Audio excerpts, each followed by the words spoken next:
Saudara kaum muslimin rahimakumullah, harta adalah amanat dan akan kita pertanggungjawabkan. Allah melebihkan rizki sebagian kita dari yang lain agar kita saling tolong menolong, bantu membantu. Nabi janjikan, siapa yang meringankan beban saudaranya muslim di dunia, Allah akan meringankan bebannya di akhirat nanti. Sebuah jaminan dari baginda Nabi. Si orang yang kita bantu barangkali tidak bisa membalas, Allah yang akan membalas lewat jalan lain yang tidak pernah kita sangka-sangka.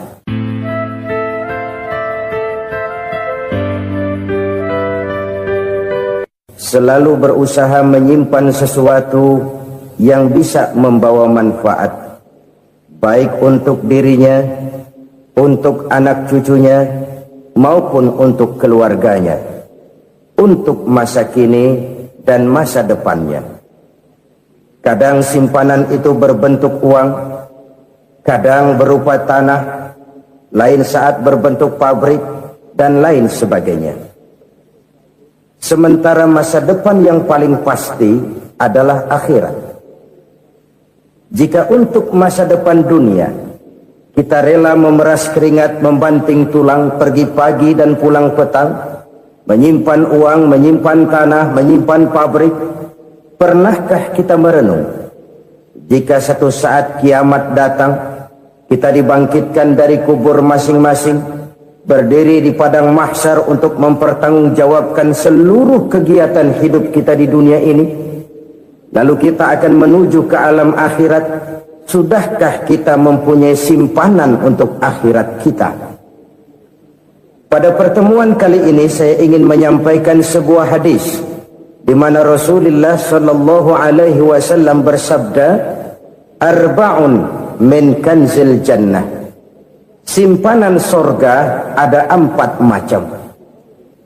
Yang pertama, ikhfa'us sadaqah, menyembunyikan sedekah. Saudara-saudara kaum muslimin, sebagaimana yang kita maklum bahwa Allah Subhanahu wa taala melebihkan sebagian rezeki dari kita terhadap yang lain. Ada yang kaya, ada yang setengah kaya, ada yang miskin, ada yang setengah miskin, dan selanjutnya. Ada yang gajinya kecil tapi penghasilannya gede. Ada yang penghasilannya gede tapi nggak punya gaji. Ada juga yang memang gajinya gede dan penghasilannya gede. Kelebihan rezeki merupakan sunnatullah dan tidak harus membuat kita merasa lebih dari yang lain. Bahkan sebaliknya, kelebihan itu harus membuat kita ringan tangan untuk menolong mereka yang memang memerlukan pertolongan. Kalau saudara diberikan ilmu, maka pertanyaan akhirat cuma satu: ilmumu kau amalkan untuk apa? Kalau saudara diberikan umur yang panjang, pengadilan akhirat juga bertanya satu: umurmu kau habiskan di mana? Tapi kalau saudara diberikan harta, pengadilan akhirat akan bertanya dua: hartamu kau dapat dari mana? Kau belanjakan kemana? Dari mananya ditanya, dan kemananya juga ditanya. Oleh karena kita akan dimintakan pertanggungan jawab, maka amanah yang bernama harta ini harus kita gunakan dengan sebaik-baiknya. Ada penggunaan yang merupakan kewajiban, itu zakat namanya. Ada penggunaan yang sewaktu-waktu, itu infak namanya. Ada yang lebih sewaktu-waktu lagi, dan itu sedekah namanya. Zakat dia terikat oleh haul dan nisab, oleh putaran batas waktu dan ukuran dari harta itu sendiri. Sedangkan infak terikat oleh situasi dan kondisi perekonomian seseorang. Sedangkan sedekah tidak terikat dengan apapun. Dalam kondisi seperti apapun kita bisa melakukan sedekah dengan yang terkecil sekalipun. Sampai-sampai Rasulullah sallallahu alaihi wasallam mengajarkan, la tahqiranna minal ma'rufi syai'an walau an talqa akhaka biwajhin talik. Atau ada hadis, tabassumuka fi wajhi akhika laka sedekah. Senyumanmu kepada temanmu adalah sedekah. Jadi untuk melakukan sedekah tidak harus dalam berbentuk uang. Dengan ilmu kita bisa sedekah, dengan tenaga kita bisa bersedekah, dengan pikiran kita bisa bersedekah, bahkan senyum kepada teman itu pun sedekah. Jadi kalau sedekah dengan uang memang belum punya uang, nyengir aja banyakin. Itu asal pada tempatnya, jangan lalu ketemu tiang listrik cengengesan. Tentu tidak pada tempatnya dan tidak wajar. Nah, sedekah yang paling dicintai Allah adalah sedekah yang disembunyikan.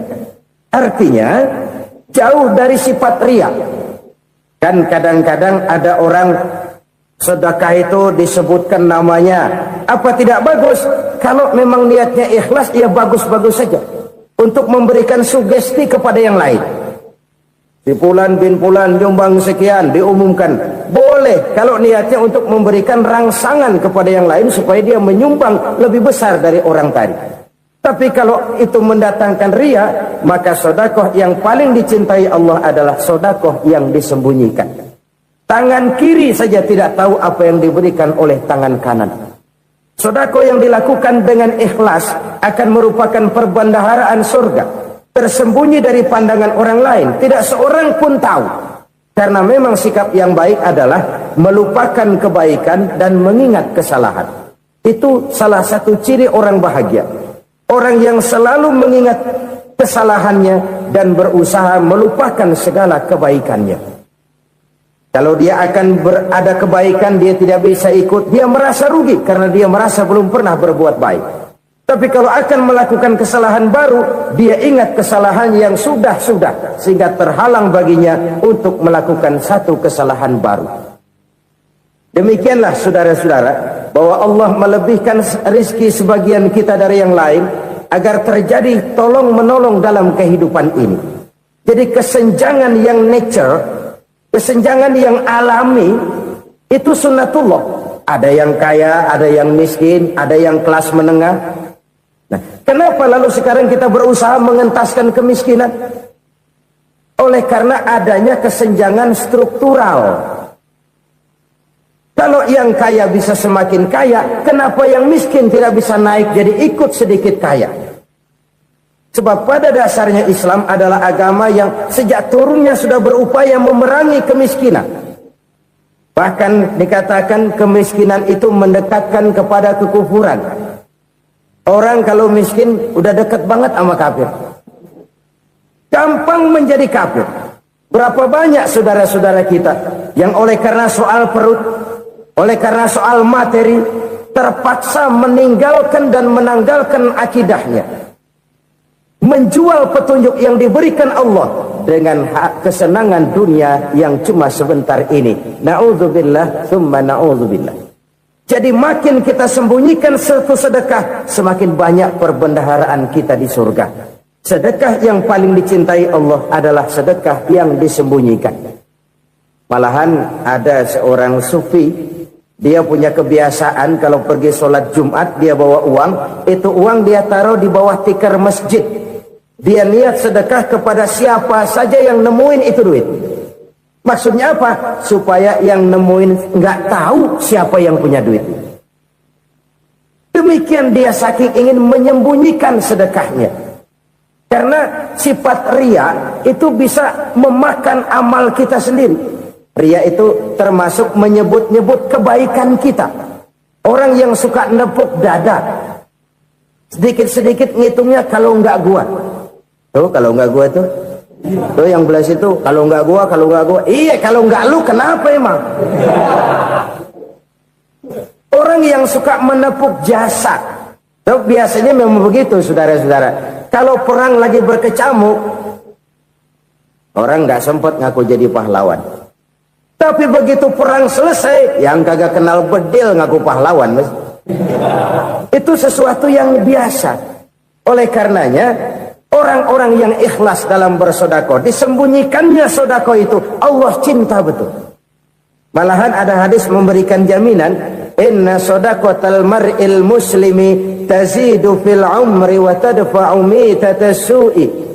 Sesungguhnya sedekahnya seorang mukmin tazidu fil umri, bisa menambah umur panjang, wa tadfa'u mitata su'i, dan menyelamatkan manusia dari mati secara su'ul khatimah.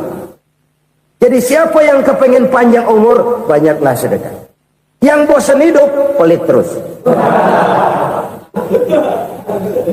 Sedekah menambah panjang umur dan menyelamatkan manusia dari mati secara su'ul khatimah. Pak, katanya umur itu nggak bisa ditambah, nggak bisa dikurangin. Kapan? Kalau ajal sudah datang. Fa idza jaa ajaluhum la yastakhiruna sa'atan wa la yastaqdimun. Kalau ajal datang tidak bisa dimajukan, tidak bisa dimundurkan. Itu kalau ajal sudah datang. Tidak bisa lagi umur ditambah dikurangi, sudah datang. Tapi kalau belum datang, itu kan haknya Allah. Mau ditambah, mau dikurangi, hak prerogatif Allah. Sebagai pencipta manusia, Allah Maha Kuasa dan Maha Mampu. Sedekah ini menambah panjang umur dan menyelamatkan manusia dari mati secara su'ul khatimah. Itu orang mati kan sama ya, kondisinya mati, nggak nafas. Tapi hakikat mati kan lain-lain. Ada yang mati itu husnul khatimah, baik akhirnya. Misalnya lagi ngaji mati, lagi sholat mati, lagi sedekah mati. Ini yang dinamakan dengan husnul khatimah, baik di akhirnya. Sebaliknya ada yang su'ul khatimah, jelek di akhirnya. Ini yang jadi catatan akhir. Lagi nyekek botol, mampus. Lagi banting kartu, modar. Su'ul khatimah, jelek pada akhirnya. Sedekah menyelamatkan manusia dari mati secara su'ul khatimah. Dan kita semua kepengen mendapat husnul khatimah, jauh dari su'ul khatimah. Oleh sebab itu yang bisa menyelamatkan kita dari penyakit itu antara lain adalah sedekah yang disembunyikan, yang dikerjakan dengan ikhlas karena Allah, tidak karena kepengen dipuji orang, tidak karena ingin dikatakan orang pemurah. Sebab orang dermawan itu orang yang memberi tanpa harus diminta. Kalau masih harus diminta, ya belum dermawan namanya, masih harus diminta. Kalau nggak diminta ya tulus, lolos, polos. Saudara-saudara kaum muslimin rahimakumullah, harta adalah amanat dan akan kita pertanggungjawabkan. Allah melebihkan rizki sebagian kita dari yang lain agar kita saling tolong menolong, bantu membantu. Nabi janjikan siapa yang meringankan beban saudaranya muslim di dunia, Allah akan meringankan bebannya di akhirat nanti. Sebuah jaminan dari baginda Nabi. Si orang yang kita bantu barangkali tidak bisa membalas, Allah yang akan membalas lewat jalan lain yang tidak pernah kita sangka-sangka. Ada orang tanya, Pak, ini ada orang nyumbang masjid sambil marah-marah, bagaimana? Saya bilang sumbangannya aja ambil, marahnya jangan. Marahnya jangan diambil, itu urusan dia. Saudara-saudara kaum muslimin rahimakumullah, umat Islam ini kan umat yang punya potensi besar. Kadang kita merenung, kenapa kadang-kadang pembangunan masjid kok lambat sekali? Kalau hotel hari ini peletakan pertama, bulan depan peresmian. Supermarket hari ini peletakan batu pertama, minggu depan peresmian. Tapi kalau sudah yang namanya masjid, kadang-kadang peletakan batu pertama sekaligus jadi batu terakhir. 3 tahun, 4 tahun, campur nebar jalak di jalanan, duit dijaring kayak ikan sepat. Apa tidak ada orang Islam yang kaya? Banyak. Apa tidak ada pengusaha muslim yang jadi konglomerat? Ada. Lalu yang belum banyak itu yang komit terhadap nilai-nilai agamanya. Akhirnya kita jatuh jadi umat yang lemah. Belum ada pengusaha konglomerat muslim buka pabrik supermi cap bedug misalnya umpamanya atau pabrik kecap cap sorban supaya identitas keislamannya sedikit kelihatan. Kita jatuh jadi umat yang lemah karena potensi tidak terinventarisir dengan baik. Kita ini ibarat kompor yang cuma matengin nasi orang lain. potensi kita dimanfaatkan oleh orang lain. Ukhuwah Islamiyah kita baru terbatas kepada silaturahmi. Ukhuwah di bidang ekonomi kita lemah, ukhuwah di bidang kebudayaan kita lemah, apalagi ukhuwah di bidang politik kita lebih rapuh lagi. Padahal ukhuwah itu adalah totalitas kehidupan manusia, menyangkut ipolek sosbud, memerlukan nilai-nilai ukhuwah. Jadi oleh karena itu mari kita menyadari, di dalam harta kita, walaupun kita yang cari, pergi pagi, pulang sore, peras keringat, banting tulang, di sana ada harta anak yatim. Di sana ada hak masjid. Di sana ada hak pesantren. Di sana ada hak jihad. Berbahagialah seseorang apabila dia oleh Allah dijadikan keran. Keran itu menyimpan air, tapi tidak untuk dirinya, tapi disalurkannya kepada mereka yang memang memerlukannya. Saudara-saudara kaum muslimin rahimakumullah, ini yang pertama. Jadi perbendaharaan surga adalah menyembunyikan sedekah. Orang lain nggak tahu, kita pun nggak pernah ngitung-ngitung. Kita anggap lewat begitu saja, padahal itu deposit akhirat. Satu. Yang kedua, perbendaharaan surga itu apa? Wa kitmanul musibah, menyembunyikan kesulitan. Kadang orang takut menghadapi kesulitan. Tapi makin kita merenung, hidup ini kan sebenarnya urusan. Takut sama urusan, ya jangan hidup. Tandanya orang hidup itu kalau punya urusan. Urusan melupakan problem. Problem sering menimbulkan kesulitan. Kesulitan bukan untuk ditakuti, tapi untuk diatasi dan dicarikan jalan keluarnya. Siapa sih orangnya yang gak pernah sulit-sulit? Makin tinggi status sosialnya, makin gede urusannya. Makin tinggi kualitas imannya, makin berat tingkat kesulitannya. Cuma memang yang namanya enak itu seperti pelangi. Biang lala itu nggak pernah di atas kepala kita, di atas kepala orang melulu. Lu sih enak lu, kata kita. Dia juga bilang, yang enak kan lu. Pelangi itu nggak pernah di atas kepala kita. Kata tukang beca, aduh enak ya naik Mercy. Kata tukang beca, apa yang di dalam mobil Mercy? Aduh enak bener tukang beca, di jok ngeringkuk ngorok pules bener. Saya kamar pakai AC sejuk, tempat tidur sutra empuk, alga spring bed, gula kulik nggak bisa pules kalau belum minum Valium, belum tidur. Enak bener tukang beca, di jok ngorok nggak tahu wetan kulon. Si tukang beca bilang yang di Mercy enak, yang di Mercy bilang tukang beca enak. Inilah enak, nggak pernah di atas kepala kita, di atas kepala orang lain melulu enak itu. Nah, saudara-saudara, yang merupakan perbendaharaan surga itu orang yang bisa menyembunyikan kesulitan, baik pribadi ataupun rumah tangga. Nih terutama rumah tangga yang jadi soalnya. Kadang-kadang kita ini kalau senang, sebaliknya kalau senang kita diam, kalem aja, cuek. Banyak banget duit kita bawaan, diam aja udah. Malah ketemu orang takut. Tapi begitu susah, sekampung tahu. Padahal Nabi mengajarkan perbendaharaan surga itu menyembunyikan musibah, menyembunyikan kesulitan. Kalau enak, cerita sama orang-orang. Kalau nggak enak, rasain sendiri, tekan sendiri, atasin sendiri. Kita kan sebaliknya, tenang kita diam, asal lagi susah, paling tidak kita nyari teman buat cerita kesusahan. Siapa orangnya yang nggak pernah susah? Cuma soalnya bagaimana kita mengatasi kesusahan itu sendiri.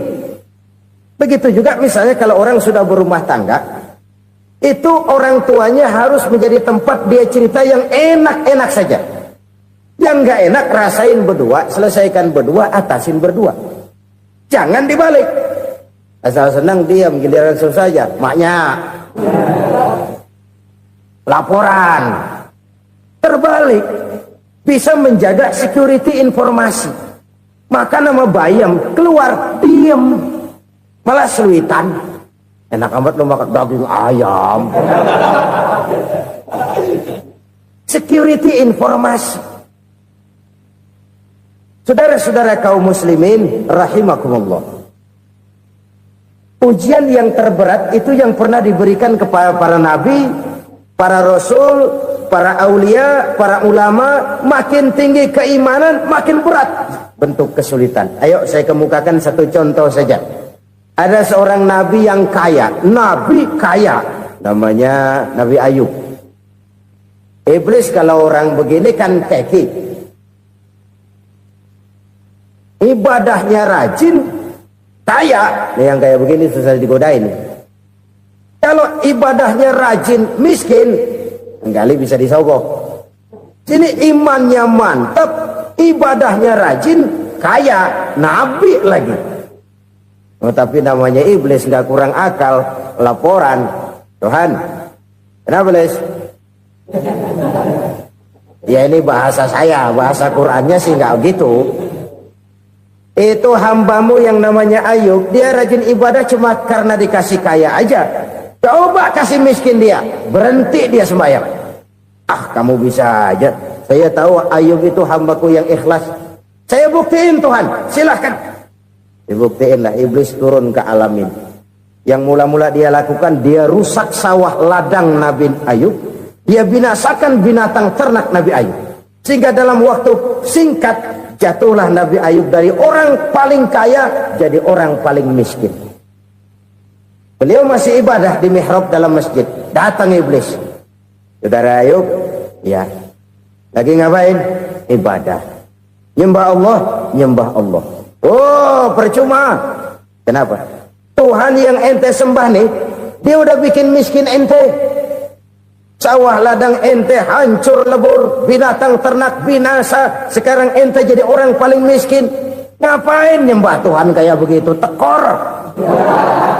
Udah berhenti dah ibadah, berhenti ibadah. Ini iblis sama Tuhan lapornya lain, yang dikerjakan kepada Nabi Ayub juga lain. Benar begitu iblis, kata Nabi Ayub. Iya, sawah ladang saya habis, buras. Binatang ternak saya binasa, binasa. Saya miskin, bangpak. Apa jawab Nabi Ayub? Bukan innalillahi, ini hebat. Alhamdulillahillazi a'tani wa akhza minni. Segala puji bagi Allah yang telah memberikan harta kepada saya dan sekarang mengambilnya lagi. Alhamdulillah. Allah yang ngasih, Allah yang ambil. Itu mah urusan Allah. Iblis cuman ibadah jalan terus, sujud lagi Nabi Ayub. Iblis seleher gondok banget. Dasar Nabi nggak mempan dia apa-apain. Miskin malah alhamdulillah. Allah yang ngasih, Allah yang ambil. Jadi kalau kita tidak komit, kita tidak terikat kepada kaya, miskin, senang, susah, apa yang bisa bikin kita susah? Jadikan kekayaan, kemiskinan, jadikan senang, susah sebagai anak buah yang bisa kita atur. Jangan kekayaan ngatur kita, jangan kemiskinan ngatur kita. Kita yang harus mengatur mereka. Senang, susah, kaya, miskin, bahagia, sengsara, jadikan itu anak buah yang bisa kita atur.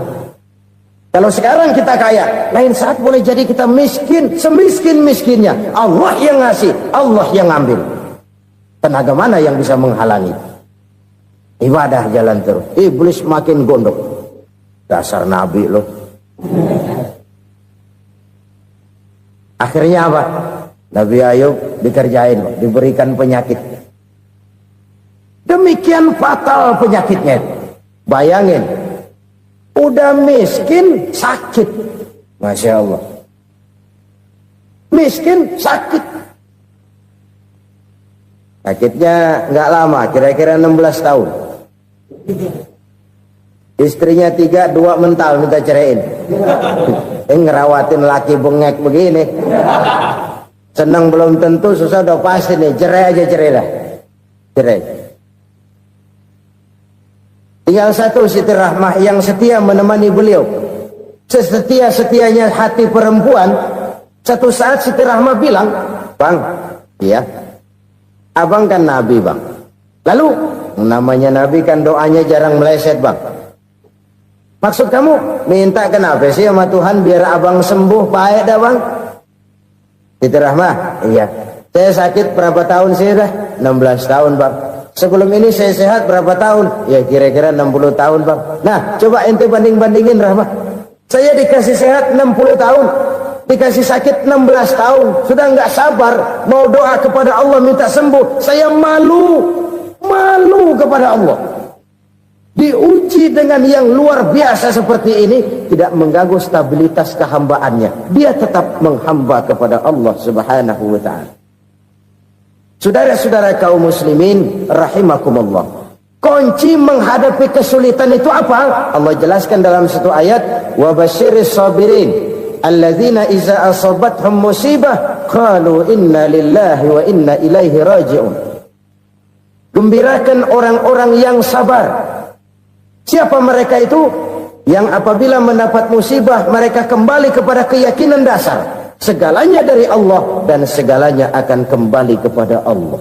Ini konsepsi dasar dari sikap muslim dalam menghadapi berbagai kesulitan. Segalanya dari Allah, segalanya akan kembali kepada Allah. Kalau ini sudah kondisi dasarnya, maka kita akan lapang menghadapi kenyataan bagaimanapun pahitnya. Apakah itu namanya miskin, apakah itu namanya sakit, bahkan maut sekalipun. Segalanya dari Allah, segalanya akan kembali kepada Allah. Ini sikap hidup, bukan sekedar ucapan. Kita kadang-kadang menjadikannya sebagai ucapan. Mulutnya sih nggak berhenti, innalillahi wa inna ilaihi raji'un, tapi nangisnya terus gerung-gerungan. Bukan itu, ini kesadaran moral. Kalau segalanya dari Allah, segalanya kembali kepada Allah, kan sebenarnya cuma nunggu giliran. Hari ini saya nyembayangin dia, entah hari apa saya disembayangin orang. Hari ini saya antar dia ke kubur, entah hari apa orang nganterin saya ke kubur. Hari ini saya tahlilkan dia, entah nanti kapan orang tahlilkan saya. Segalanya dari Allah, segalanya akan kembali juga kepada Allah. Oleh sebab itu saudara-saudara, kesulitan bukan untuk ditakuti. Kesulitan justru untuk diatasi, dicarikan jalan keluarnya. Dan tidak ada orang yang tidak pernah mendapat kesulitan. Tidak ada. Semakin tinggi status sosial, semakin tinggi kualitas keimanan, semakin besar juga tingkat kesulitan. Hanya saja bagaimana cara kita mengatasinya. Dan Al-Quran menyatakan, inna ma'al usri yusra. Di balik kesulitan itu pasti ada kemudahan. Roda itu berputar. Karena itu Rasulullah sallallahu alaihi wasallam mengingatkan kepada kita, ta'arraf ila Allah fir raha ya'rifka fis syiddah. Ingatlah kepada Allah di waktu kamu senang, supaya Allah ingat kepada kamu di waktu kamu susah. Kalau waktu senang kita ingat kepada Allah, kita susah, Allah tidak akan meninggalkan kita. Tapi kalau waktu senang kita jauh dari Allah, sujud tidak sempat, dengan masjid jauh, ketika senang kita lupakan Allah. Nanti begitu kita susah, Allah lupakan kita. Dan itu menyakitkan. Oleh karena itu orang-orang tua kita dulu bilang, kalau lagi sehat ingat-ingat lu bakal sakit nanti. Kalau lagi kaya ingat-ingat satu saat kita bakal jatuh miskin. Bahkan kalau lagi muda ingat-ingat kita bakal tua. Dan yang terpenting, kalau lagi hidup ingat-ingat kita bakal mati. Saudara-saudara kaum muslimin rahimakumullah. Jadi yang kedua yang merupakan perbendaharaan surga, menyembunyikan musibah. Saudara-saudara kaum muslimin rahimakumullah.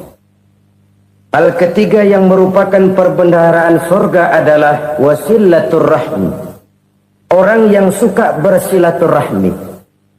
Sebagaimana yang kita maklum bahwa manusia adalah makhluk yang disebut zon politika. Makhluk sosial yang tidak mungkin hidup sendiri-sendiri. Betapa dan siapapun kita memerlukan orang lain. Bodoh betul manusia kalau tinggal di tengah masyarakat tapi tidak mau bermasyarakat. Merasa hebat sendiri, pintar sendiri, gagah sendiri, kaya sendiri. Mungkin kalau mati juga ngubur sendiri. Jangankan kita di sini, di sorga saja Nabi Adam waktu sendirian bengong melulu, mondar mandir. Allah tegur dam sepi dam. Ya ini kalau bahasa saya. Iya Tuhan sepi ini nggak ada coret-coretan pisan ini. Diciptakan Siti Hawa baru anteng Nabi Adam. Itu di sorga. Cobalah. Umpamanya saudara tinggal di Jakarta nih. Kayak bener. Apaan aja di Jakarta punya saudara dah. Jembatan Semanggi ambil. Monas, Buntel bawa pulang. Hotel-hotel ambil semua. Cuman tinggal di Jakarta sendirian. Apa enaknya? Betapa dan siapapun kita perlu orang lain. Tidak ada seorang pun yang bisa memenuhi kebutuhan hidupnya secara sendiri-sendiri. Nah, Islam telah menyelamatkan manusia dari ras diskriminasi. Mengikat manusia dengan persaudaraan yang berlandaskan kepada akidah. Karena itu dianjurkan bersilaturahmi. Bahkan Nabi menyatakan, Man arada ayyubsata lahu fi rizkihi wa yunsa'a fi atharihi falyasil rahimah. Siapa yang kepengen diluaskan rezekinya dan dipanjangkan usianya, banyaklah ia bersilaturahmi. Siapa yang kepengen dimudahkan rezekinya, hendaknya ia banyak bersilaturahmi. Kalau banyak teman, kesulitan kan paling tidak ada tempat cerita. Udah susah, sendirian kita pikirin diri, nggak ada tempat tukar pikiran. Cepet banget sama bengek. Dilawan sendiri. Nah, secara makro kita bisa berkata, tidak mungkin ada kemenangan kalau tidak ada kekuatan.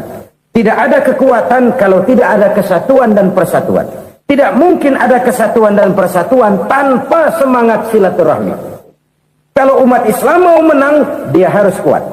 Kalau umat Islam mau kuat, dia harus bersatu. Kalau umat Islam mau bersatu, dia harus membudayakan silaturahmi ini. Bahkan sampai-sampai kata Nabi, kalau bisa cari nilai tambah. Apa? Silman qata'ak. Bersilaturahmilah kau kepada orang yang marah denganmu. Masya Allah, indahnya ajaran agama kita. Orang yang marah pun kepada kita, kata Nabi, kalau bisa bersilaturahmilah kepadanya, kepada orang yang marah itu. Di situ nilai tambah. Cuman jujur nih hadis, ngucapinnya gampang, ngamalinnya yang berat banget. Orang marah sama kita, kita disuruh silaturahmi. Ada apa sama lu? Lu marah, ada gua marahan lagi. Tunggu pikirin. Saudara-saudara kaum muslimin rahimakumullah. Tapi ini yang diajarkan, bahkan ini yang dicontohkan oleh baginda Rasul. Bagaimana begitu mudah, misalnya satu saat Abu Jahal ini ngatur strategi bagaimana bikin Muhammad celaka. Dia gali lubang di depan tempat tidurnya. Dia tutupin daun korma. Terus dia panggil seseorang, ke sini. Kasih tahu Muhammad, pamannya sakit keras, minta ditengokin. Berangkat orang ini ke sana. Muhammad, labbaik. Pamanmu sakit keras, dia minta ditengokin. Baik, saya akan datang menjenguk beliau. Berangkatlah Nabi ke rumah Abu Jahal tanpa prasangka apapun. Abu Jahal udah pasang setil, selimut 3 rangkap setengah dipakai, persis kayak orang meriang. Tapi sembari ngintip dari balik selimut, begitu Muhammad buka pintu, nah masuk perangkap nih. Muhammad jalan menuju tempat pembaringan. Makin lama makin dekat, makin lama makin dekat, makin dekat ke lubang yang dipasang oleh Abu Jahal itu. Dalam hati Abu Jahal, terus dah jatuh, mampus dah lo ini. Mampus lo hari ini. Apa yang terjadi? Malaikat Jibril datang. Muhammad, pamanmu cuma pura-pura sakit.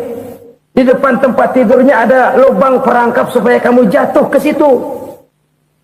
Sudah, kamu pulang. Balik kanan Nabi. Sudah hampir jatuh ke lubang, balik kanan, pulang. Bayangin kecewanya Abu Jahal.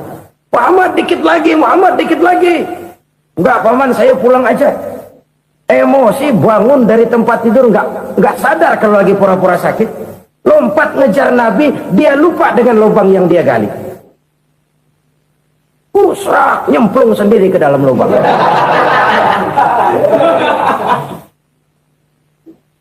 Nabi terus berlalu. Ini terjadi keanehan. Jatuh ke lubang yang dia gali itu sebenarnya nggak terlalu dalam ya, antara 3-4 meteran lah. Tolong, saya jatuh ke lubang ini. Datanglah pelayan-pelayannya itu. Angkat saya dari sini. Oh, yang ngulurin tambang. Satu gulung belum juga nyampe itu tambah. Kurang beli lagi ke warung. Sambung ulur lagi enggak juga bisa sampai. Wah ini kerjaan Muhammad ini. Tolong siapa salah seorang kamu ke rumah Muhammad, kasih tahu encangnya kecebur. Minta ditolongin. Sampaikan kepada Rasul. Kenapa? Pamanmu jatuh ke lubang, Muhammad minta tolong diangkatin. Tambang udah nyambung-nyambung nggak nyampe juga. Ya, nanti saya datang saya tolong. Coba. Nyata-nyata orang berniat jahat mau mencelakakan dia. Datang dia menolong. Ini yang disebut air tuba dibalas air susu ya ini. Bukan sebaliknya. Air tuba dibalas air susu. Paman, kecebur ya? Iya Muhammad, tolong ini. Pegang tangan saya. Nabi ulurkan tangannya, nyampe, dipegang oleh Abu Jahal, diangkat ke atas, sampai atas. Apa kata Abu Jahal? Sihirmu memang hebat Muhammad. Udah ditolongin dikata sihir, yang enak kita kemplang kan itu orang begitu. Urusan apa? Tapi inilah akhlak. Kalau bisa kamu bersilaturahmilah dengan orang yang marah kepadamu sekalipun. Orang marah kita tetap baik. Kalau kita berbuat baik sama orang yang memang baik, rasanya sih biasa-biasa aja. Orang baik kita baik lagi, ya draw aja, belum ada nilai tambah di situ. Baru ada nilai tambah kalau kita bisa berbuat baik kepada orang yang nyakitin kita. Itu namanya kita setingkat di atas dia. Dia sakitin kita, kita berbuat baik sama dia. Dia pelit sama kita, kita baik sama dia. Dia marahin kita, kita deketin dia. Di situ kita punya nilai tambah. Jadi siapa yang ingin diluaskan rezekinya kata Nabi dan dipanjangkan umurnya, hendaklah ia banyak-banyak bersilaturahmi.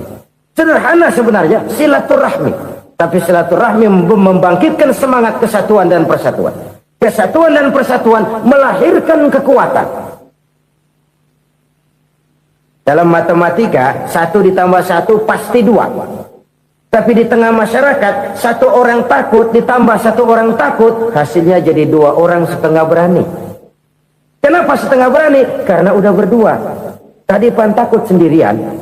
Kalau dia kumpul turu-turu takut lah jadi berani. Kita yang lemah, kita yang tidak berdaya, kita yang miskin, kalau mau kompak bersatu, apa yang nggak bisa kita kerjain? Apalagi tinggal di kota besar, pilihan cuma 2. Bertahan atau minggir. Bertahan atau minggir. Untuk bisa bertahan harus mampu bersaing. Untuk mampu bersaing harus punya keahlian. Keahlian harus ditunjang dengan pendidikan, ditambah oleh kekompakan sebagai umat. Udah miskin mencar mulu, orang injek gitu. Orang nggak pandang urusan apa malu. Oleh karena itu silaturahmi pada hakikatnya merupakan roh dari ukhuwah yang diajarkan oleh agama kita. Bagaimana Islam menyelamatkan masyarakat manusia dari ras diskriminasi, mengikat manusia, dan tidak ada persaudaraan yang lebih indah selain persaudaraan yang diikat dengan nilai-nilai akidah. Sepanjang orang di jalan Allah, itulah saudara kita. Keluar dia dari jalan Allah, selesailah persaudaraan sampai di situ. Karena itu, kalau ingin menyimpan sesuatu di surga, banyaklah bersilaturahmi. Datang ke rumah ini, datang ke rumah itu, dan lain sebagainya. Itu simpanan kita di akhirat nanti. Ini yang ketiga. Saudara-saudara, yang keempat, perbendaharaan surga itu apa? Wa qawlu la hawla wa la quwwata illa billah. Ucapan la hawla wa la quwwata illa billah. Ibadah kan ada yang berat, modalnya besar. Bangun masjid berat, modalnya besar. Bangun rumah sakit berat, modalnya besar. Ada ibadah yang berat tapi modalnya ringan. Misalnya puasa. Puasa itu berat, mengendalikan nafsu. Kalau sekedar nggak makan nggak minum sih enteng, mengendalikan nafsu. Itu jihad terbesar, tapi kan modalnya ringan, cuma niat saja. Ini ibadah berat, modalnya ringan. Ada ibadah yang ringan, modalnya juga enteng. Seperti termasuk ucapan la haula wa la quwwata illa billah. tanpa sadar. La haula wala quwata illa billah. Nyelengin tuh di surga. Nyelengin, kita nggak terasa. Nyelengin simpenan akhirat. La haula wala quwata illa billah. Nyimpan lagi. Kaget. La haula wala quwata illa billah. Nyimpan lagi. Banyak simpenan. Walaupun sebenarnya yang dimaksud di sini adalah kesadaran batin bahwa tidak ada daya dan kekuatan kecuali Allah. Itu intinya. Kita memulai pekerjaan disunahkan baca bismillah, kan begitu? Apa itu? Kesadaran moral bahwa ini saya bisa kerjakan. Saya kerjakan ini dengan menyebut nama Allah. Kenapa? Kalau Allah tidak memberikan daya dan kekuatan, mana mampu saya kerjakan ini. Maka saya kerjakan ini dengan menyebut nama Allah. Bismillah. Kesadaran moral. Manusia hanya wajib berusaha, tapi nggak pernah wajib berhasil. Banyak hal-hal yang kalau kita renungkan secara rasio nggak mungkin, tapi jadi kenyataan. La haula wala quwata illa billah. Tidak ada daya dan kekuatan kecuali bagi Allah semata-mata. Kesadaran moral akan kelemahan dan keterbatasan makhluk bernama manusia. Kadang kita kagum dengan otak, tapi kita sering lupa sama yang bikin otak. Padahal bagaimanapun hebatnya otak, yang bikin otak pasti lebih hebat dari otak. Nggak percaya, silahkan otak-otakan. Inilah kecenderungan. Kita kagum dengan pesawat-pesawat mutakhir, bukan main, besi gede banget terbang itu. Alangkah hebatnya. Lalu apa yang bikin otak tidak lebih hebat dari itu semua? Kita puji laut. Apa yang bikin laut tidak lebih hebat dari laut itu? La haula wala quwata illa billah. Tidak ada daya dan kekuatan kecuali Allah. Apa yang bisa kita lakukan kalau tidak karena daya dan kemampuan yang diberikan oleh Allah kepada kita? Lahirlah sikap tawadu, rendah hati, tidak melonjak menjadi angkuh dan sombong, sadar akan kelemahan dan keterbatasan diri sebagai makhluk yang diciptakan oleh Allah Subhanahu wa taala. Jadi satu sisi ini ucapan yang berpahala, la haula, jadi wiridan. Pada sisi lain ini kesadaran moral, sikap mental, kesadaran batin bahwa yang punya daya dan kekuatan itu cuma Allah. Kita nggak pantas untuk sombong, sebab sombong itu pakaiannya Allah. Kita nggak sedang pakai pakaian Allah, kegedean. Dan makin kita renungi, makin terbentur. Apa sih yang bisa kita sombongin? Kita mau sombong apa? Kaya, pintar, itu kan semua relatif. Di atas langit masih ada langit lagi. Jadi oleh karenanya, marilah kita menyadari, manusia hanya wajib berusaha, tapi tidak pernah wajib berhasil. Yang berusaha saja tidak wajib berhasil, apalagi yang tidak berusaha. Islam bukan agama orang pemalas yang selesai sholat lalu endelohom, enggelenggem ayem-ayem. Tapi Islam bukan agama orang sombong yang setelah berusaha lalu tidak memerlukan Allah. Kita bisa saja bikin proyeksi, tahun sekian kita bakal panen besar menurut perhitungan otak. Tapi ada kejadian lain. Apa? Tikus ngambek. Habis itu dimakanin tikus, panen gagal. Proyeksi rasional gagal oleh tikus-tikus yang ngambek itu. Bisa saja terjadi. Tahun depan kita panen besar, urung. Kenapa? Musim panas panjang. Dan sekarang ini koran-koran bikin berita musim mengalami penyelewengan. Bukan cuma manusia yang nyeleweng sekarang. Musim pakai nyeleweng. Mestinya kan musim hujan udah selesai, masih hujan-hujan juga. Musim. Nah sekarang kita boleh bikin proyeksi, kita bakal panen besar. Tahu-tahu musim panas panjang, sawah retak, air kering. Cari teknokrat yang paling botak, suruh pendekin tuh musim panas. La haula wa la quwata illa billah. Inilah kesadaran moral. Saudara, saya teringat satu saat ada seorang konglomerat. Umurnya ya kira-kira 70-an. Satu saat dia ditanya oleh wartawan, "Pak, umur Bapak berapa sih?" "Ya paling 10 tahun. 10 tahun. 10 tahun. Anak bapak berapa orang? Satu saja. Satu. Harta bapak berapa? Ya paling-paling bangsa 7 juta kali. 7 juta? Iya. Pak, kenapa bapak bohongi saya? Bapak punya buku biografi. Koran-koran, majalah-majalah banyak memuat cerita riwayat hidup bapak. Saya tahu umur bapak 70. Kenapa bilang cuma 7 tahun? Saya tahu anak bapak 8. Kenapa cuma bilang 1? Saya tahu harta bapak miliaran, mungkin triliunan. Pabrik di mana-mana, bank di mana-mana. Kenapa bilang uang bapak cuma 7 juta? Nah, kata si konglomerat tadi, kamu benar nak, kamu benar. Umur saya kalau jumlahnya memang 70 nak. Cuman ingat-ingat saya, baru 7 tahun terakhir ini saya sujud. Baru 7 tahun terakhir ini saya berusaha dekat dengan Allah. Saya laksanakan perintahnya, saya jauhi larangannya. 7 tahun inilah rasanya yang ada nilainya di hadapan Allah. Yang 63 tahun matong, kelabu, kelem umur gue. Habis untuk maksiat, untuk munkarat. Maka ketika ditanya tadi, umur saya 7 tahun itu. Oh begitu Pak. Oh iya. Lalu anak Pak. Anak bapak kan 8. Kenapa bilang cuma 1? Nah, kalau jumlah hitungannya memang anak saya 8. Tapi dari 8 orang ini rasanya cuma 1 nih yang bakal jadi buah hati, belahan jantung, pelanjut cerita, penerus sejarah, bakal jadi anak soleh yang akan mendoakan saya. Cuma 1 rasanya anak saya ini yang bakal jadi buah hati saya, besar-besaran saya, yang akan mendoakan di kubur saya, yang akan mendoakan di akhirat saya. Yang 7 orang mana? Masya Allah, yang atu tenggeng, yang atu nyekek botol mulu, yang itu nggak karu-karuan. Makanya saya bilang 1 anak saya yang akan bisa mendoakan saya. Oh begitu Pak. Iya.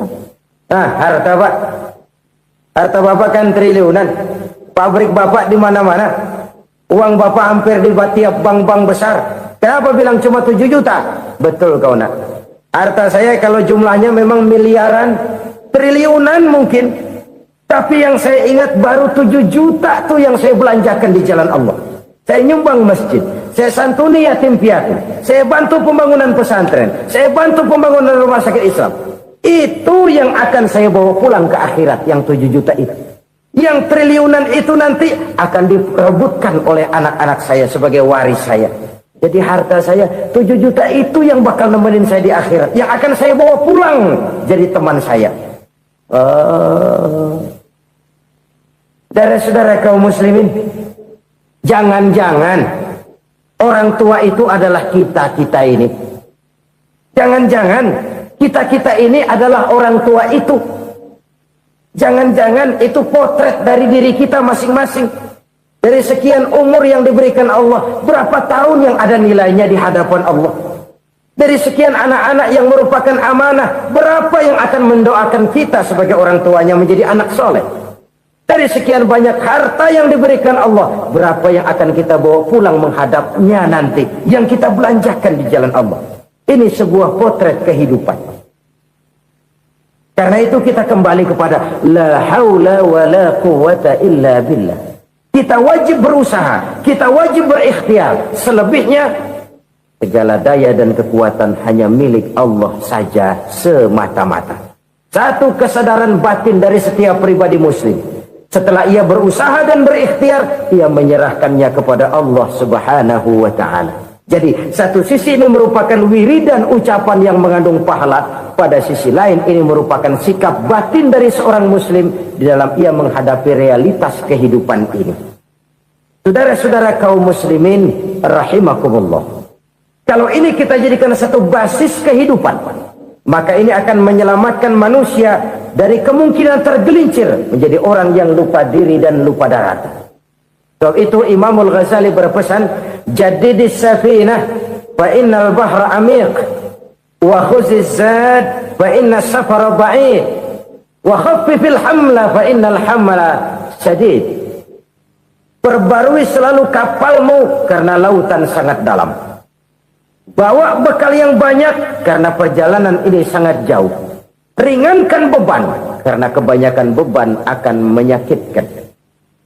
Alangkah indah kalimat ini, alangkah dalam makna yang terkandung di sana. Perbarui selalu kapalmu karena lautan sangat dalam. Apa artinya ini?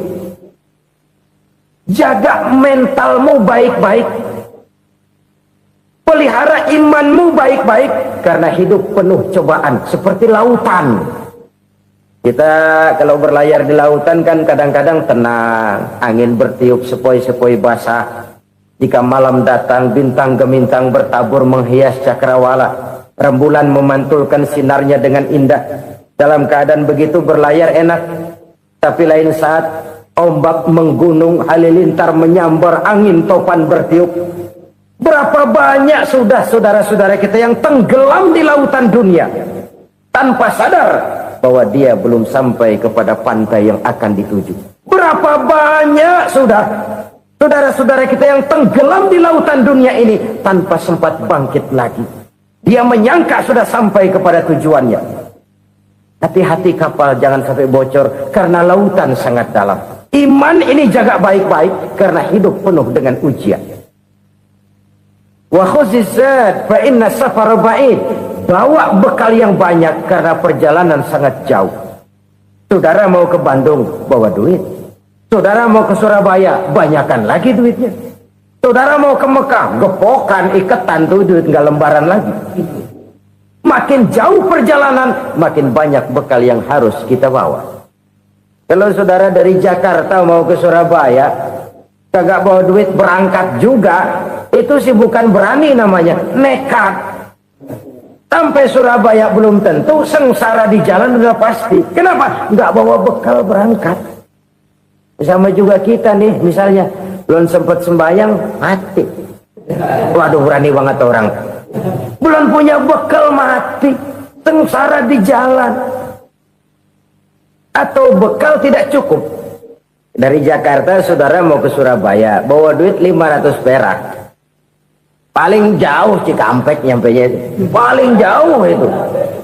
Antara jauhnya perjalanan dengan bekal yang saudara bawa tidak seimbang. Hidup ini perjalanan panjang, a walking tour. Dimulai dari alam arwah, sebelum jasad diciptakan, roh diciptakan lebih dulu. Dari situ pindah ke alam rahim, dari alam rahim pindah ke alam dunia, dari alam dunia pindah ke alam barzah, baru menuju akhirat. Satu perjalanan panjang.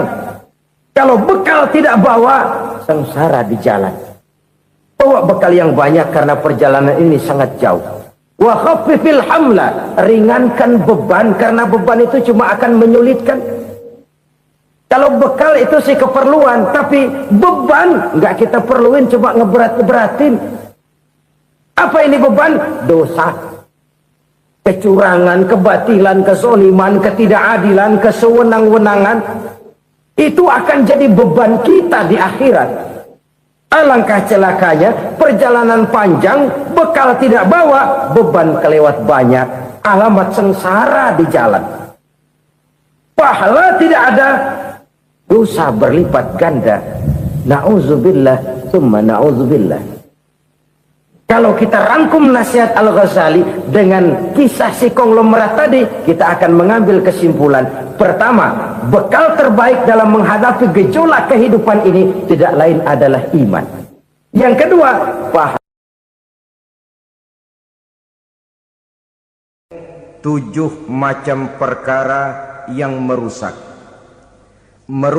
akidah dan keimanan, merusak amal perbuatan yang sudah kita kerjakan, merusak sendi-sendi kehidupan sosial, pendek kata, merusak segala hal di dalam kehidupan kita.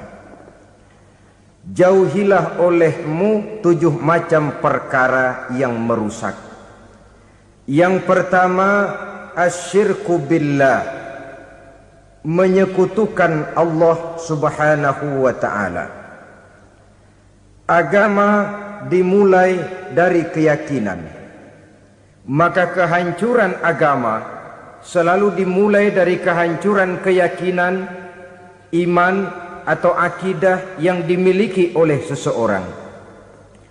Dan untuk menghancurkan nilai-nilai iman yang kita miliki ini, orang rasanya tidak akan menghantam kita dengan peluru kendali. Orang tidak akan mengirimkan nuklir ke sini. Orang tidak juga akan mengirimkan satuan militernya ke sini. Untuk menghancurkan nilai-nilai iman, dibanjiri kita dengan paham-paham yang merusak dan mendangkalkan akidah. Baik ia bernama materialisme, baik ia bernama sekularisme, baik ia bernama banjirnya maksiat dan munkarat, baik ia bernama banjirnya peradaban dan kebudayaan yang menghancurkan moral daripada anak-anak kita, sedikit demi sedikit melenturkan dan melunturkan nilai-nilai keimanan kita, untuk kemudian pada waktunya nilai iman itu akan bertukar dan berganti menjadi nilai syirik kepada Allah Subhanahu wa taala. Atau pada sisi lain, menjadikan yang selain Allah sebagai tujuan akhir daripada kehidupan kita. Sedangkan kita sama-sama maklum bahwa di dalam pandangan agama Islam, dosa yang tidak berampun, dosa yang terbesar, termasuk dalam kategori bapak moyangnya dosa, tidak lain adalah syirik, yakni menyekutukan Allah Subhanahu wa ta'ala. Pola penghancuran iman ini memang berstrategi. Ditawarkan kita kepada paham materialisme, paham kebendaan, di mana otak menempati urutan sebagai ranking pertama, Tuhan jatuh pada urutan kedua. Lalu menyusul kepada paham sekularisme, Allah dipisahkan dari seluruh kegiatan hidup ini, untuk pada gilirannya menjadikan yang selain Allah sebagai tujuan akhir daripada seluruh kegiatan hidup kita.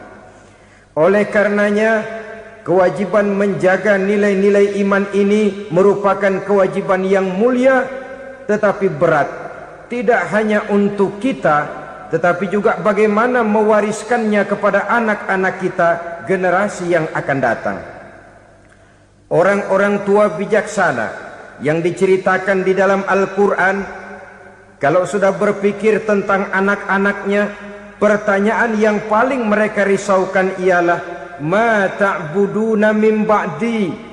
Anakku, kalau pada satu saat aku, ayahmu sudah tidak ada lagi di dunia ini, meninggalkan kamu semua, ma ta'buduna min ba'di, apa yang akan kamu sembah nak? Jikalau sekarang ayahmu masih mau ke masjid, masih mau melakukan rukuk dan sujud, masih beribadah menyembah Allah Subhanahu wa ta'ala, kalau orang tuamu sudah tidak ada, ma ta'buduna min ba'di, masihkah engkau mau datang ke masjid? Masihkah engkau mau rukuk dan sujud? Masihkah engkau mau menyembah Allah Subhanahu wa ta'ala? Pertanyaan ini yang dipikirkan oleh Nabi Yakub kepada putra-putranya. Pertanyaan ini yang diteruskan oleh Nabi Ibrahim kepada anak-anaknya. Pertanyaan ini yang diwariskan oleh generasi ulama'us salafus saleh kepada para generasi berikutnya. Bagaimana kita generasi sekarang? Kita orang-orang tua sekarang bukan berfikir ma ta'buduna min ba'di, malah yang kita fikirkan ma ta'kuluna min ba'di. Kalau bapak tidak ada nanti kamu makan apa nak? Perkara kamu nyembah apa, urusan nomor 18.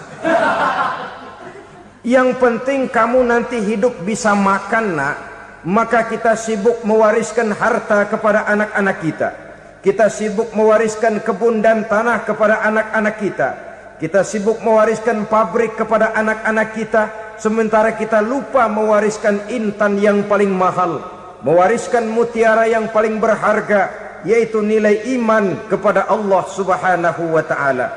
Alangkah baiknya apabila warisan harta, warisan tanah dan kebun, warisan rumah dan pabrik didasari lebih dahulu dengan mewariskan nilai iman kepada Allah Subhanahu wa ta'ala. Sebagai orang-orang tua, kita boleh bersedih kalau anak kita tidak mengerti komputer. Kita boleh bersedih kalau anak kita tidak mengerti matematika. Kita boleh bersedih kalau anak kita tidak mengerti bahasa Inggris, tapi sewajarnya lebih bersedihlah kita orang tua jikalau mempunyai anak yang tidak kenal Allah sebagai Tuhannya, yang kemudian tidak mau rukuk dan sujud kepada Allah Tuhannya. Itulah kemalangan yang paling malang bila kita meninggalkan generasi yang tidak bertauhid kepada Allah Subhanahu wa ta'ala. Betapapun anak kita tidak ngerti komputer, saudara, paling-paling kerugiannya cuma kerugian dunia. Masuk dia ke alam barzakh, munkar nakir tidak akan sempat tanya kau belajar komputer apa tidak. Kumpul dia di padang mahsyar, malaikat juga tidak akan tanya matematikamu nilainya berapa. Yang ditanya, kau kenal Allah, kau rukuk dan sujud kepadanya, kau pernah datang ke masjid. Oleh karena itu sekali lagi, menjaga nilai iman tidak hanya untuk kita, tetapi juga mewariskannya kepada anak-anak kita, generasi yang akan datang. Sungguh kemalangan yang paling besar apabila kita meninggalkan anak-anak kita. Mereka kita tinggalkan lemah ekonominya, itu tidak baik. Mereka kita tinggalkan lemah otaknya, itu pun akan membuat mereka tertinggal oleh yang lain. Tapi yang paling celaka, jikalau kita tinggalkan mereka dalam kondisi lemah imannya, rapuh akidahnya, tidak baik dan tidak betul keyakinan hidupnya. Oleh karena itu Nabi berpesan, jauhilah 7 perkara yang merusak. Yang pertama, syirik kepada Allah Subhanahu wa ta'ala, menyekutukan Allah baik dalam ucapan, dalam keyakinan ataupun dalam perbuatan. Ini perkara pertama yang termasuk 7 perusak besar di dalam kehidupan. Kalau sudah jatuh kita ke lembah syirik, bagaimanapun banyak kebaikan yang kita kerjakan, berjiwa sosial, bertangan pemurah, gemar menolong orang lain, kalau memang dasarnya syirik, maka seluruh kebaikan kita akan hancur, tidak akan ada nilainya dalam pandangan Allah Subhanahu wa ta'ala. Dalam pandangan manusia mungkin kita dicatat sebagai orang sosial, gemar menolong orang lain, tidak berpangku tangan melihat orang yang mendapat kesulitan. Tapi oleh karena dasarnya syirik, dasarnya tidak mentauhidkan Allah, maka seluruh nilai kebaikan yang kita kerjakan tidak akan ada nilainya dalam pandangan Allah Subhanahu wa ta'ala. Maka jagalah iman kita jangan sampai dihinggapi penyakit syirik yang bagaimana kecilnya sekalipun. Sekali lagi, baik syirik dalam bentuk ucapan, syirik dalam bentuk keyakinan, sampai kepada syirik dalam bentuk perbuatan, kita berhindar kepada sifat-sifat yang sedemikian itu. Karena apa? Dalam satu ayat Quran Allah Subhanahu wa ta'ala menjelaskan, innallaha la yaghfiru ayyushraka bih wa yaghfiru ma duna dzalika liman yasha. Allah tidak akan memberi ampun kepada orang-orang yang menyekutukannya, tapi Allah masih mau memberikan ampun kepada dosa-dosa yang selain itu bagi orang-orang yang dikehendakinya. Dosa selain syirik, apabila kita bertaubat, Allah masih mau mengampuni. Tapi kalau sudah jatuh ke tempat syirik, itu sudah dosa yang tidak berampun. Taubatnya tidak lain melepas syirik, kembali kepada tauhid, berkeyakinan bahwa hanya ada Allah Subhanahu wa ta'ala, Tuhan satu-satunya, yang lam yalid walam yulad walam yakul lahu kufuwan ahad. Tidak beranak, tidak pula diperanakkan, dan tidak satupun yang dapat menyerupai Tuhan Allah Subhanahu wa ta'ala. Saudara-saudara kaum muslimin rahimakumullah, bahwa kita di zaman sekarang memang tidak menyembah berhala, ya. Bahwa kita tidak berterang-terangan mengatakan Tuhan lebih dari satu, memang. Bahwa kita tidak berkeyakinan Tuhan itu punya anak atau diperanakkan, tentu. Tapi dalam perbuatan dan i'tiqad, kita kadang-kadang jatuh tanpa kita sadari ke tempat yang bernama syirik ini. Oleh karenanya, di zaman di mana teknologi makin canggih, di mana kemajuan pembangunan makin menjangkau berbagai aspek kehidupan, diperlukan keseimbangan antara kemajuan fisik material dengan kemajuan mental spiritual. Apabila tidak ada keseimbangan yang terwujud, tentulah kepincangan yang diawali dengan pincangnya cara kita berpikir, sehingga pada akhirnya akan mengarah kepada pincangnya cara kita berbuat dan bertindak di dalam kehidupan kita. Oleh karena itu Nabi berpesan, jauhilah sifat syirik, karena syirik merupakan dosa yang teramat besar. Ini sifat merusak yang pertama. Yang kedua kata Nabi, wasihra, jauhilah sihir. Sihir ini juga termasuk perkara yang merusak kehidupan. Kita semua sama-sama maklum bahwa sihir sebenarnya bukan persoalan baru. Sejak sebelum datang Islam, sihir itu sudah ada. Di zaman Yunani kuno, sihir ada. Di zaman Mesir kuno, di zaman Cina kuno, dan yang lain-lain yang serba kuno, sihir itu sudah ada. Bahkan para nabi pun, para rasul yang diutus oleh Allah Subhanahu wa taala, senantiasa berhadapan dengan ahli-ahli sihir untuk menguji kebenaran dari misi yang mereka bawa. Sihir adalah perbuatan di luar kebiasaan yang bisa dikerjakan oleh ahlinya dengan bantuan jin atau setan. Hukum mempelajari sihir adalah haram, mengamalkannya lebih haram lagi. Sebab itu saudara-saudara, sihir merupakan perbuatan merusak yang harus kita jauhi. Ciri-ciri daripada perbuatan sihir, pertama, ia mengandung tipuan, bayangan khayal. Di zaman Nabi Musa misalnya, orang melihat tambang-tambang itu seperti ular. Nabi Musa melayangkan tongkatnya menjadi ular-ular besar yang memakan ular-ular kecil ciptaan tukang-tukang sihir Fir'aun tadi. Lalu sihir bisa terjadi dengan bantuan jin kafir atau setan. Kemudian ciri yang ketiga, sifatnya halus dan tersembunyi. Taruh kata ada seorang ahli sihir yang mempergunakan ayat-ayat Quran sebagai jompa-jampe, sebagai baca-bacaan, itu cuma sekedar kedok.